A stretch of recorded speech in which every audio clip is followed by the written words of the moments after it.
This video is sponsored by Septics.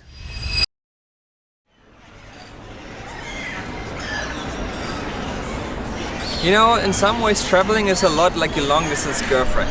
You spend a lot of money, it's fun while it lasts, and when you're back home you miss it and you remember all the good things from the last time you were together. But then the day of the reunion comes, and with it all the small annoying details that you totally forgot about thanks to your cheesy nostalgic brain. Like when you're still asleep and she lays way too close to you. Or you just want to sleep a little bit longer and she starts telling you about her latest dream. I'm gonna tell you, but I really want to go to Asia because I had a dream last night. Don't you think it would be so nice to go to Japan? Like, just imagine it. Or Maybe. what? Licking your nose with her stinky ass breath. What are you talking about, you weirdo? See what I mean? Anyways, you know we love to travel and to share it with you, but today we're talking about the dark side of traveling. So here are our 3 worst travel experiences. Because not everything is color de rosa. So I guess it's time for a story time.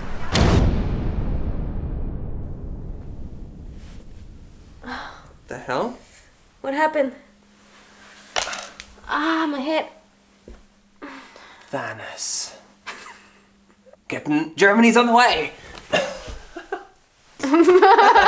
Quality content, guys. Quality content. So now we're getting to the real sauce. Oh my god. We have 3 horrifying, scary, incredibly nerve-wracking Creepy. story times for you. Then we're gonna need scary lighting. What do you think about that? Yeah, okay. My first story was the Paris fiasco. Paris fiasco. Oh my god. That's his contribution to my story. It was summer of 2011. I was just a 17-year-old girl, unaware of my surroundings.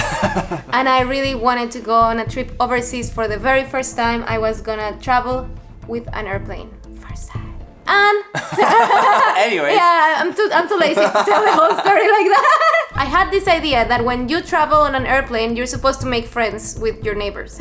No, nobody wants that. But although, if you would be sitting next to me, you would talk to me, I would be like, hey there. And how you doing? Okay, the point is that I wanted a seat next to the window because it was the very first time I was gonna be flying and I really wanted to see outside and enjoy my life there. Yeah. The girl next to me started crying. Her sister came over and she was like, I'm so sorry, we couldn't get seats together, my sister and me. Could I sit on your seat and I exchange it with you? That's probably fake crying. You think the worst of people, dude. So I felt bad, and also I'm a nice girl. I became like scared and I was like, of course, don't worry. I ended up with an aisle seat. But I went there and next to me there was a Mexican guy, 50-year-old guy. And then next to him, there was a Spanish woman. And I was like, hey neighbor, what's your name? How are you? And they were into it. Well, in my opinion. They were into you. But then the guy started to act very weird. He was going to Amsterdam for a convention, I still remember. He was from Mazatlan. And also nobody cares where he came from. Oh, yeah, that's true. Don't give too many details. Janik already warned me about this. I'm sorry, I'm gonna try to be fast. It was a guy, he was creepy, and he started acting weird because I wanted to go to sleep when they turned off the lights. And I was just getting ready and he told me, you cannot sleep. In the weirdest, creepiest voice ever. In Spanish. In Spanish. No puedes dormir. Yeah! It was just like that. No te preocupes. And he grabs my hand and he starts, go to sleep. It's fine. Do you want to rest on my shoulder? And I said, no, I'm okay. No, rest on my shoulder. It's fine. Come on. That's what he did? Yes. And what do I do, dude? I've never been in an airplane. I don't know if that's normal. I was freaking out. I was just like, okay. And I was like, oh. Awkward. Almost about to throw up, you know? And this was a long flight, guys, like 11 hours. And then he started doing like weird stuff. Close your eyes and imagine this is a weird guy. You'd be like, how you doing? I felt dirty. I put my blanket on top of my face and I was acting like I was asleep. The Spanish woman from the other side she kind of noticed that he was weird and she stopped talking to us. She just left you alone with that guy. He asked me for my phone number when I woke up. I told him, I'm sorry, I'm gonna be in Europe, and in Europe I'm not gonna have a phone number, so I cannot give it to you. He said, give me your BlackBerry pin. And I said, oh, I don't know it, but you give it to me. You give me yours. He was staring at my phone until I typed the entire number and I added him. So we got out of the plane and the Spanish woman took me like a mother. She was like, I'm going with you, let's walk together. I think she was freaking out. Once we were away from the dude, she left me alone. And I immediately deleted my request of the BlackBerry thing, and I never knew anything from him again. But it was just like awkward for me. Yeah. Because I didn't know what to do. And yeah, that's the Paris fiasco. You know what, apart from delayed flights and weird people on the airplane is also annoying? Going on vacation and not being able to charge your phone because your charger doesn't fit. Are you tired of drained batteries on vacation because of your own stupidity? Are you annoyed at having to buy a bunch of adapters just to charge your laptop, your phone, and your camera? Well, there's no need to worry any longer. With the World Travel Adapter from Septix, you don't only get one adapter. Not only 2. Not only 3. But 6 different adapters in one. You just have to figure out what adapter you need for the country you're traveling to and attach it to the charger. And you can charge up to 4 devices with one adapter at the same time. So, in case you haven't figured it out, Septix is sponsoring this video. We really like this adapter and we really think it's versatile. It's super compact and it has so many different options that you can use it with. Yeah, and it's super small and you only need this one adapter. We really thought it's a great option for you guys if you're traveling overseas. We always meet you all around the world, so we know you guys are travelers. And make sure to keep it away from your boyfriend, because my boyfriend is always stealing my adapter. Yeah, sure. You always take my Septix adapter away. Look how she said it. My adapter. It's not your adapter. It's my adapter. No, both of ours. It's mine. It's mine. So if you're from America and you're in need of an adapter, make sure to check it out. And by America, we mean Latin America too. Well, the next story is called The Airbnb Full of Spiders. Oh my god. We drove from Munich to Berlin and I booked an Airbnb in Berlin that was very cheap. Outside of the city where there's not even pavement on the streets. I didn't know this existed in Germany. Well, I also didn't know because on the photos you couldn't see. This Airbnb was a room inside of a house, and on the photos the room looked really nice. That's true. The thing is, it didn't have reviews. And I was like, looks good, so what could go wrong? It didn't have reviews. First red flag. We arrived and we thought, well, this is like a very small village without streets. We were like, where are we? It was literally midnight. We had been driving for a long time. We were super tired. So it was in the middle of the night. I already said that. Weirdo. You could hear the birds singing in the back. You could hear an owl flying by. We went to the house and the witch opened the door. The witch! Dude. Okay, no, it was not a witch, obviously. The woman that opened the door was super nice, and it was her first time being an Airbnb host. We walked in, and the first thing basically she said was, if there's a dead chicken outside, don't worry about it. And she said, oh, it's probably another one of my animals that killed it. And I was like... It's like, how many animals do you have? We went into the room, and the room looked nice. The room was completely renovated and new. Then she said, let's go upstairs, I'm gonna show you the bathroom. And as I'm walking upstairs, they have carpet. And there's red stains everywhere. On the carpet. It looked like dried blood. We don't know what it was. Probably wasn't, I hope.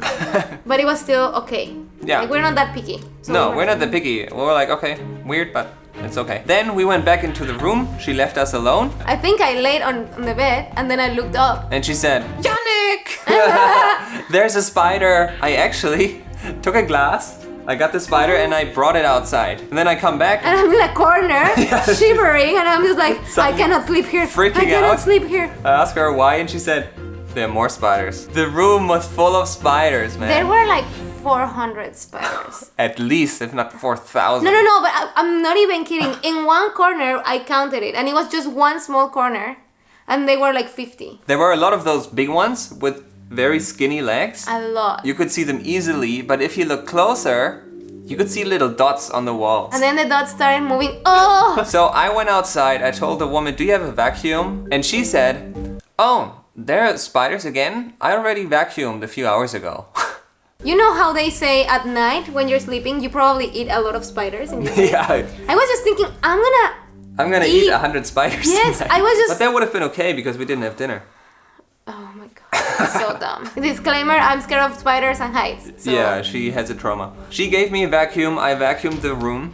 It looked better, but then Joss came back and we were still able to see a lot of spiders. We told the woman, we're so sorry, but she's too scared of spiders and she cannot sleep here. And I told her, don't worry, we're not gonna leave you a bad review or anything, you know? Like, we don't want you to even give us the money back. She was telling me, well, I'm also scared of spiders. What happened to you then? But they are everywhere. I'm like, because you don't take them off. And then she said, you need to go to a doctor because you have a trauma. It was super annoying because I hate confrontation. But it was not too bad. And she was nice enough to give us actually the money back. So what lesson can we learn from this? Janik should never book the Airbnb places where we're gonna be staying because he doesn't read the reviews. I read the reviews, but there was nothing to read. That was the very first time we took an Airbnb that didn't have any review. Yeah, as you can hear, we still love to stay in Airbnbs. So if you wanna check it out yourself, go to the description and check the link. And now we're gonna get to the last and creepiest story because it's called The Creepy Man on the Airplane. AKA the weirdo. The weirdo. I really want to know what you think about this story, guys. So please, after you heard it, please let us know in the comments down below. What do you think? We were on our way in an airplane from Cancun to New York. There were 3 seats next to each other. I was in the middle. Next to me there was a guy. And halfway through the flight, the guy is taking out his laptop. I casually look at it. Dude, you were like inspecting it. I was really not obvious. That's what you think. You were too close. I was really secretive. I was like this. No. He was working on an Excel document. So he had a table with a lot of different columns. And I found it so interesting that I took notes. I wrote it down on my phone and that's how I remember all of that stuff. What I could see from the document at the beginning was a lot of addresses, emails, and phone numbers. Which first of all is not weird. Then I looked closer and one email address said, his girl, a number, and then at iCloud.com or whatever. Who is that girl? I'm gonna write down that email address. No. I'm gonna text her. There were 3 more columns. The last column was the weirdest one because it had a description of 1 or 2 sentences about each of those people. That's when Janik started getting closer and closer and closer. And then when we got out of the plane, he was like... To tell Joss, I was like, I have to tell you this. One said, done, fat, got drunk. I don't know if that means... What do they do? We did it. They did something apparently. The next one says, enjoyed it, tall but fatty. Tall but fatty. Oh, this dude. Another one said, did it, mostly prostitute. Then another one says, gold digger, did not do it. She's the only intelligent She's totally one. intelligent. Give me all your money and Buy I'm me gonna makeup, clothes. get out. And I'm not doing anything with you, weirdo. You want to hear one more? Yeah. Single mother, desperate for money, keeper, willing to anything to feed her daughter. What an asshole. Maybe it was a little bit wrong to stare at it that long. Yeah. But if he works on it right next to me on an airplane, he didn't try to hide it. Not at all. I was also noticing him with the computer because he also asked if there was anywhere where he could plug his computer. True, he asked me. And I also was wondering, even though I didn't even see that, I was like, why is he so desperate to work on the computer? But he was not hiding it at all. Oh, I totally forgot about something. What? Tell me. He took out his phone and he was deleting a bunch of messages from women. He was deleting everything. Oh, he had a ring. He had a ring. Oh, I totally remember. Everything came back to me. Also, like literally like this. Like everybody. Everybody, I'm deleting messages and I'm married. I thought, who is this guy and what is he doing with the women? What does he have? Their addresses and... Either he's a sex addict that likes to keep track of all his achievements. He's a Barney Stinson. Another theory is that they're all prostitutes. But one didn't do anything. But in the US there's such weird stuff. There are websites where you can be a gold digger and you have your profile. There's other websites where you can get a naked maid. Nice. Hey! What if he just is a cheater and that's it? Yeah, but why would he keep track of all the women? It's just It's weird, dude. Guys, what do you think? Please help us in the comments. That's why you have to be very careful who you sleep with. Stay safe, girls. Especially in New York. These were all our 3 creepy stories. We hope you like this video, and we had a lot of other creepy stories that we had on our list. So if you like this video and you want something else like this in the future, let us know in the comments. Oh yeah, Joss has another creepy story. Budapest. Oh, horrible, dude. But anyways, Let us know, and also let us know what was your worst travel experience ever. Thank you Septics for sponsoring this video again. Go and check out the link in the description and buy your adapters with Septics. Yes, if you like this video, give us a thumbs up, subscribe to our channel if you're not already. I will see you next week. Adios muchachos. Tschüss.